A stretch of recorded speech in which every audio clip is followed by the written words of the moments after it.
crossing the Delaware River on Christmas night or the signing of the Declaration of Independence.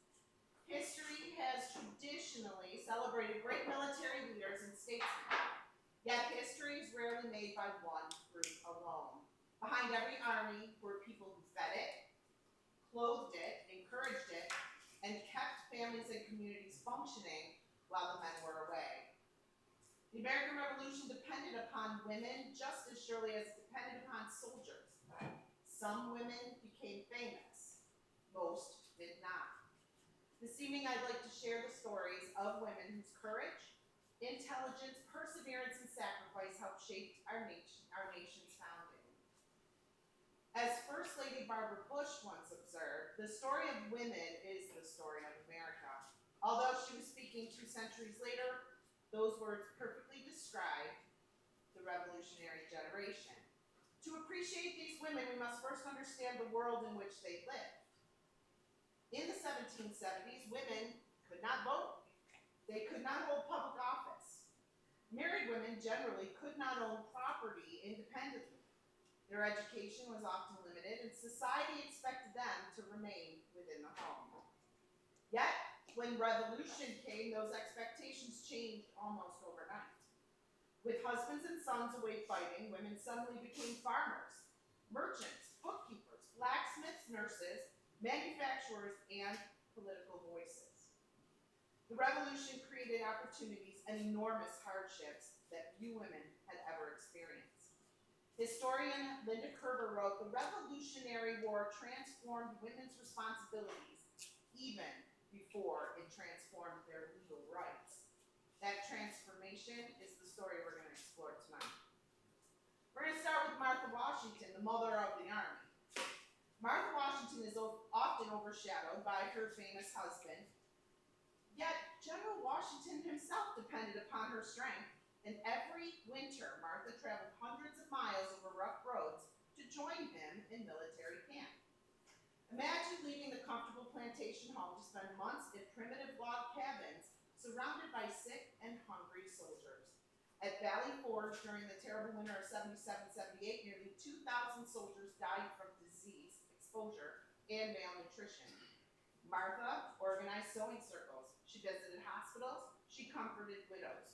She encouraged officers and enlisted men alike. One observer wrote that her cheerful presence spread contentment through the camp. Washington later remarked, "My greatest comforts are my wife and my books." Her presence reminded soldiers that someone cared for them beyond military duty.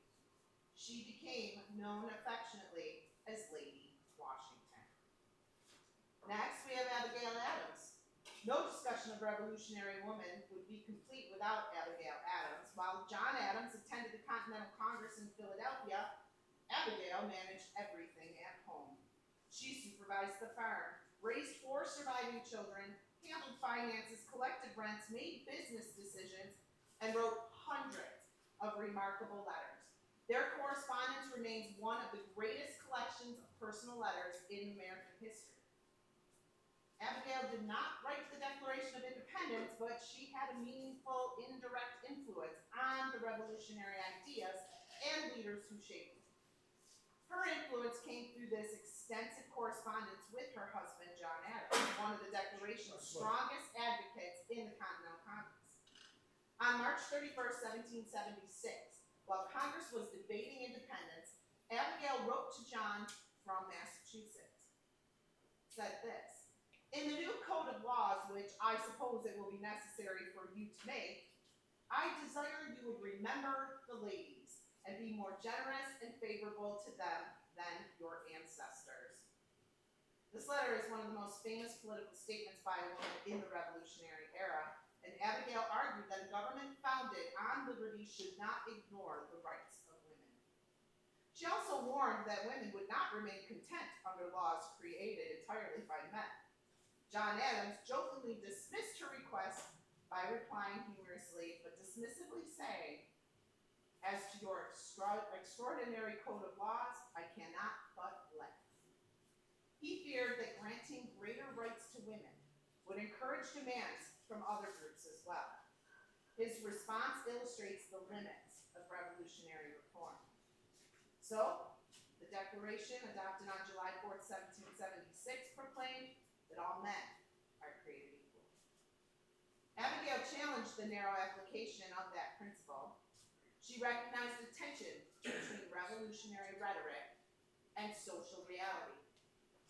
Women's legal equality would take generations to achieve. Nevertheless, Abigail's letters planted an important idea that liberty should include women as well as men. She also wrote, "Learning is not attained by chance.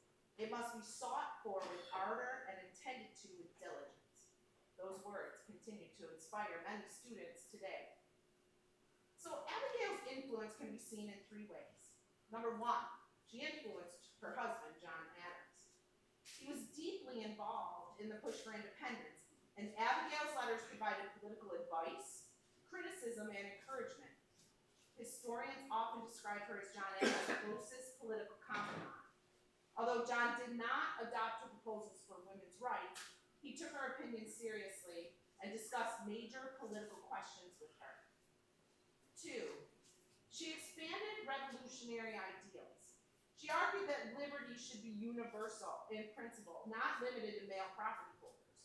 She warned that unchecked male power resembled the tyranny Americans were resisting from Britain. Do not put such unlimited power into the hands of the husbands. Remember, all men would be tyrants if they could. That was a remarkably bold statement in 1776. And three, she created a revolutionary political partnership. The Adams marriage was unusual for its time. Abigail and John exchanged more than 1,100 letters discussing war, diplomacy, government, and philosophy. Through this correspondence, Abigail participated in the political world, even though women could not vote or hold office. Mercy Otis Warren had a pen that challenged the empire. Long before social media or television, political ideas spread through pamphlets, newspaper speeches, and plays. Mercy Otis Warren became one of America's most influential political writers, and she used humor and satire to criticize British governors and encourage resistance. Thomas Jefferson admired her. John Adams corresponded with her. George Washington respected her judgment. After the Revolution, she published one of the earliest histories of the conflict. And John Adams once described her as one of the most accomplished ladies in America. Mercy proved that ideas could be powerful weapons. As the old saying reminds us, the pen is mightier than the sword. Her life demonstrated that truth long before the phrase became famous. Deborah Sampson, a soldier disguised. One of the most extraordinary stories belongs to Deborah Sampson. Women were forbidden, obviously, from serving in combat, but Deborah refused to accept that limitation. Disguised as a young man named Robert Shirtcliffe, she enlisted in the Continental Army. She marched, she drilled, she fought. She endured hunger, fatigue, and danger alongside male soldiers. During one battle, she suffered gunshot wounds. Fearful that the doctors would discover her identity, she reportedly moved one musket ball herself, using a sewing needle and a penknife. Imagine the courage and pain that required. Years later, Paul Revere wrote a letter supporting her application for a military pension. Congress eventually granted it. She became one of America's first female public speakers, lecturing about her wartime experiences while wearing parts of her military uniform. Sybil Ludington, A Midnight Ride. Most school children know Paul Revere. Far fewer know Sybil Ludington.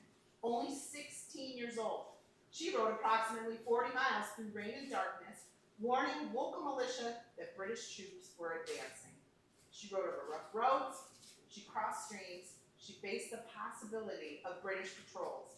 By morning, hundreds of militia members had assembled. Whether some of the details have grown over time, Sybil remains a symbol of youthful patriotism and determination. Phyllis Wheatley, the poet of liberty. Perhaps no revolutionary woman better illustrates America's contradictions than Phyllis Wheatley. Kidnapped from West Africa as a child, she was enslaved in Boston. Her owners recognized her extraordinary intelligence and educated her. She became America's first published African-American woman poet. Her work impressed readers on both sides of the Atlantic. George Washington personally thanked her after receiving one of her poems. He wrote, "I thank you most sincerely for your polite notice of me." Yet while Americans demanded liberty from Britain, Phyllis herself lived under slavery. Her life asks an uncomfortable but important question. How could a nation founded upon liberty tolerate human bondage? That contradiction would eventually lead to another great national struggle nearly a century later. One of the greatest pleasures of studying history is discovering the people whose stories almost disappeared. Many women who served the Patriot cause left behind no portraits, no diaries, and no monuments. Yet their courage was every bit as important as that of the famous names that we remember and talk about today. Perhaps one of the most intriguing women of the Revolution is Agent 355, member of the Culper spy ring. The number 355 was a code used in the Culper spy ring network during the Revolutionary War. It was the secret intelligence network organized by Benjamin Talmadge under the direction of General George Washington. The Culper ring operated primarily in the British-occupied New York City. Its members used invisible ink, coded letters, dead drops, and secret signals. And they were remarkably successful and helped create many of the espionage techniques that intelligence agencies still use today. One surviving codebook uses the number 355 to mean lady. Historians believe this code may refer to a woman who supplied valuable intelligence to the ring, but her identity has never been confirmed. Over the years, many stories have claimed that Agent 355 moved freely among British officers, gathered military secrets, and even helped expose the treason of Benedict Arnold, an army officer who defected to the British and captured the British spy John Andre. Those stories are popular, but the surviving historical evidence does not prove them. And some later accounts even claim she was imprisoned aboard the British prison ship Jersey and died there. Again, no contemporary documentation confirming that happened. But what we do know is that women frequently carried intelligence because soldiers and officers often underestimated them. A woman could visit homes, shops, churches, or military headquarters without attracting the same suspicion as a uniformed man. Whether Agent 355 was one woman or a code used for several women, she has become a symbol of the countless female patriots whose names history has lost. Sometimes history leaves us with mysteries rather than answers, and Agent 355 reminds us that not every hero is fully known. Lydia Dara was a Quaker and an American Revolutionary patriot who overheard a secret. Lydia lived in Philadelphia. British officers occupied her home. They often held military meetings there, believing the quiet Quaker widow posed no threat. One evening, Lydia was ordered to remain in another room while officers discussed plans for a surprise attack on General Washington's forces. Instead of obeying, she quietly listened through a door, and the next morning, she requested permission to leave the city to purchase flour. Hidden beneath this ordinary errand was an extraordinary mission. She passed the information to an American officer, allowing Washington's army to prepare. Whether every detail of the story is exact has been debated by historians, but Lydia has long been remembered as one of the revolutionary's, the Revolution's most daring female intelligence gatherers. In the South, Emily Geiger carried an important message for Patriot Commander Nathaniel Greene, a Continental Army general.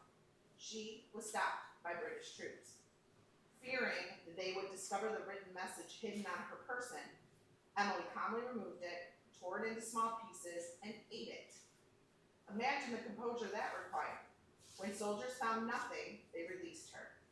Because she had memorized the contents before destroying the paper, she successfully delivered the message from memory. Nancy Hart lived on the frontier, which demanded courage every day. She became famous for confronting British loyalist soldiers at her cabin. According to long-standing tradition, she cleverly distracted the soldiers while hiding their weapons. And when fighting broke out, she used those weapons against them until Patriot neighbors arrived. Although the details cannot be verified with certainty, Nancy Hart became one of Georgia's best-known revolutionary heroines. And a county in Georgia still bears her name. Not every act of patriotism happened on a battlefield. Thousands of colonial women joined agreements to boycott British tea, cloth, and manufactured goods. Instead of buying imported fabrics, they spun thread and wove cloth at home. These gatherings became known as spinning bees. What appeared to be ordinary household work became an act of political resistance. Every yard of homespun cloth reduced dependence on British imports. The revolution was fought with spinning wheels as well as muskets. Another important and unnamed group of women were known as the camp followers. The most famously named camp follower was Mary Ludwig Hayes, the woman behind Molly Pitcher. Many Americans know the legendary Molly Pitcher, and historians generally believe the legend combines several courageous women, although Mary Ludwig Hayes is most often associated with the story. At the Battle of Monmouth in June 1778, temperatures exceeded 100 degrees. Soldiers collapsed from heat exhaustion. Mary repeatedly carried buckets of water to thirsty soldiers and artillery crews. When her husband fell beside his cannon, she stepped into his place. One eyewitness reportedly exclaimed, "Well done, Molly." Whether every detail is literally true matters less than what the legend represents. Hundreds of women followed the army. They cooked, they washed clothes, they nursed the wounded, they carried ammunition, some fought, and the legend honors all of them. The name camp follower sounds kind of unimportant, but these women kept the Continental Army alive. They were often wives of enlisted soldiers, widows with no other means of support, mothers caring for children while accompanying the army, and women hired by the military for specific jobs. Some of their duties included laundry. Washing soldiers' uniforms was one of the most important and exhausting jobs. A single woman might wash clothing for dozens of soldiers. Clean clothing helped reduce lice and disease. They cooked. They prepared meals from army rations. They baked bread, made stews, and distributed food. And many soldiers depended on camp followers for their daily meals. They nursed the sick and the wounded. Women cared for soldiers suffering from wounds, disease, and exhaustion. They dressed injuries, prepared medicines, and comforted dying soldiers. And during the harsh winters, such as the encampment at Valley Forge, their work was especially vital. They would fetch water and firewood. Armies required enormous amounts of water for cooking, drinking, and cleaning. Women often walked long distances carrying heavy buckets. They also gathered fuel for cooking fires. They would mend clothing, they prepared uniforms, blankets, tents, shoes, and equipment. And since supplies were scarce, repairing items was often more practical than replacing them. They cared for children. Many camp followers traveled with infants and young children. Children sometimes helped with chores such as gathering wood or carrying messages. They transported supplies. Women loaded wagons, cared for pack animals, and carried food and equipment. During battles, they sometimes brought water and ammunition to the soldiers under fire. During battle, although they were not usually combatants, camp followers often displayed remarkable courage. Some, like I said, carried water to artillery crews. They would help evacuate wounded soldiers, continued working while under enemy fire, and occasionally took over military duties when soldiers were killed or incapacitated. Even though life was extremely difficult, these women pushed forward, experienced a life that was dangerous. They faced exposure to extreme heat and cold, poor sanitation, hunger, and food shortages, disease outbreaks such as dysentery and smallpox, long marches carrying children and belongings, constant risks from enemy attacks. And most camp followers received little or no pay. Some earned small wages for washing clothes or nursing, while others relied on army rations issued because of their husband's service. Entire communities had to bear the cost. As historian David McCullough observed, history is who we are and why we are the way we are. These women are part of that history. What lasting impact did these women have? Well, immediately after the revolution, women still could not vote. Most legal restrictions remained, yet something profound had changed. Americans had witnessed women managing businesses, farms, finances, and households. Women had demonstrated courage under fire. They had proven their intelligence in politics and literature. The revolution planted ideas that later generations would build upon. And when leaders of the women's rights movement gathered at the Seneca Falls Convention in 1848, they stood upon the foundations laid decades earlier by women like Abigail Adams and Mercy Otis Warren. Progress came slowly, but it came. The American Revolution belongs to all Americans, not only generals and presidents. It belongs to Martha Washington comforting weary soldiers, to Abigail Adams urging leaders to remember the ladies, to Mercy Otis Warren writing words that inspired resistance, to Deborah Sampson marching into battle disguised as a man, to Mary Ludwig Hayes standing beside a cannon, to Sybil Ludington riding through the night, to Phyllis Wheatley writing poetry about freedom while longing for her own, and to thousands of unnamed women whose courage filled kitchens, hospitals, workshops, farms, and battlefields. President Ronald Reagan once said, "Freedom is never more than one generation away from extinction." Every generation has the responsibility to remember those who preserved that freedom. And as we leave today, may we remember that the American Revolution was not won by men alone. It was won by an entire people. The women of the Revolution were not simply witnesses to history, they were makers of history. Thank you.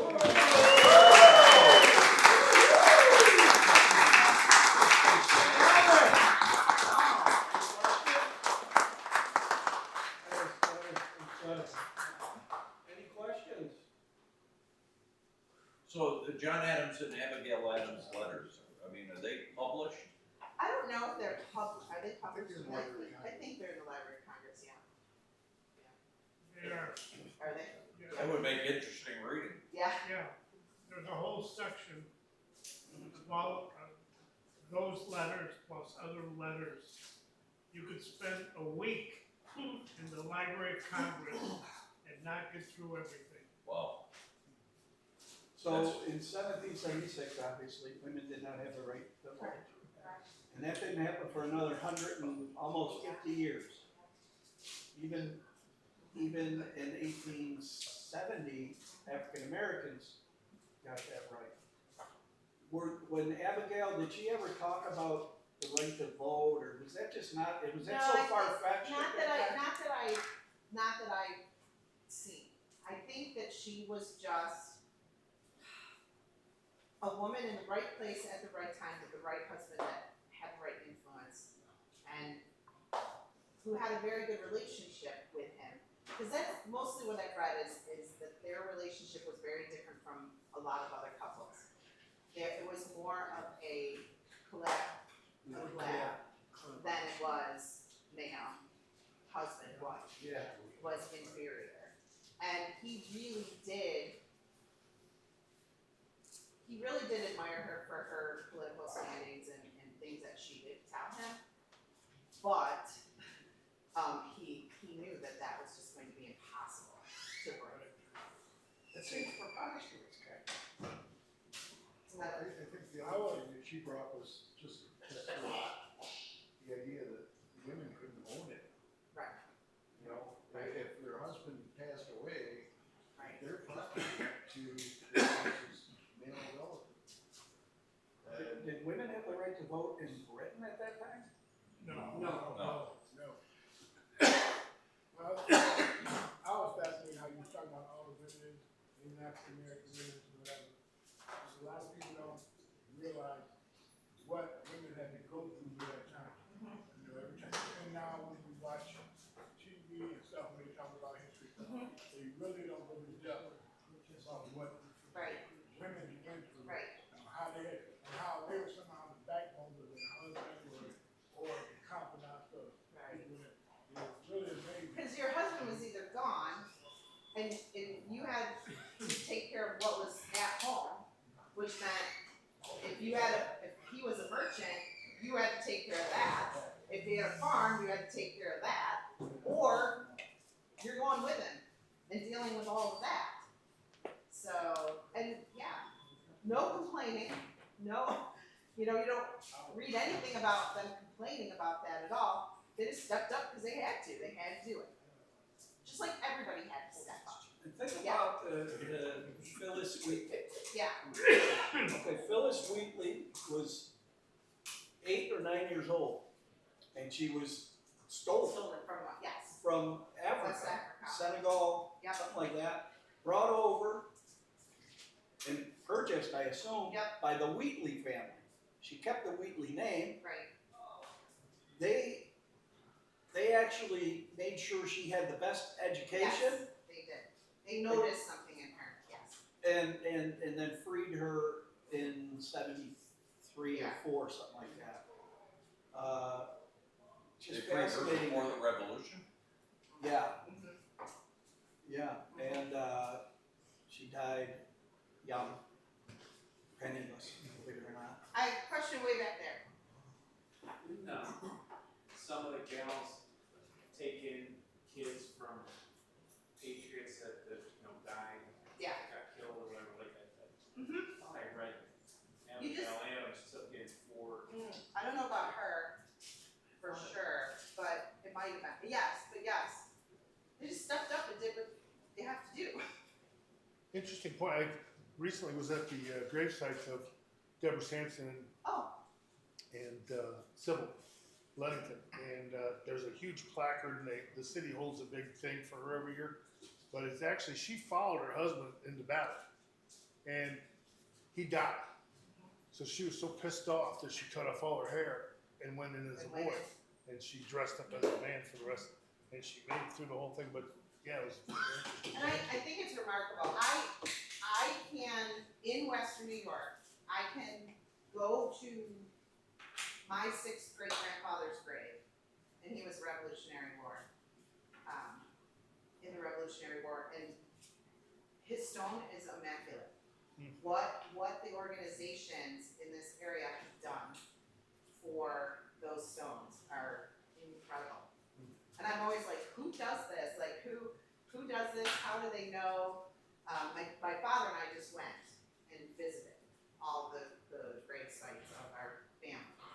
And there were some that had flags there that I didn't even know had fought. But I have two, I actually have 2 in this area, I have 2 6th great grandfathers that fought. So, And they're buried in this area? they're buried in this area. And then we go straight from here to Massachusetts and. Just proves behind every man is a strong woman. You're right. All through history.